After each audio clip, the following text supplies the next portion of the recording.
તો જય બાબારી મિત્રો, શું આ બંધારણ અમારા બંને ભાઈઓ માટે ને અમારા હગાવાલા માટે છે? જેટલી જગ્યાએ ડીજે વાજ્યા છે ત્યાં તો કોઈ જુ નથી.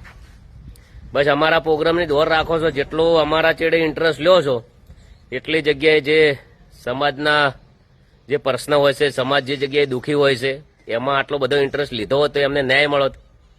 જે ટુવાનો પ્રશ્ન હતો દીકરીનો, હમણાં એક થરાની અંદર એક દીકરી હાવ હાજી હમ એક્સપાયર થઈ ગઈ હોસ્પિટલમાં, તો કોઈ જાતું નથી. એટલે સત માટે શું ચૂંટણીની અંદર ડીજે નથી વાજ્યા? લગ્નની અંદર તો ડીજે વાજ્યા જ નથી. ગબ્બર ઠાકોર, અર્જુન ઠાકોરને એમના હગાવાલા જ દેખાય છે.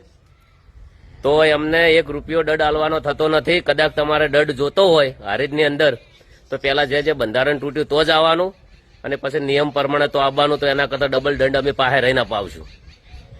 અને કોઈ બી સમાજના પ્રશ્નનું કીધું કે સમાજ બહાર, તો એના અંદર કાયદેસર ગુનો દાખલ થાય છે. એટલે જે બોલો ને તો વિચારીને બોલજો. જય બાબારી.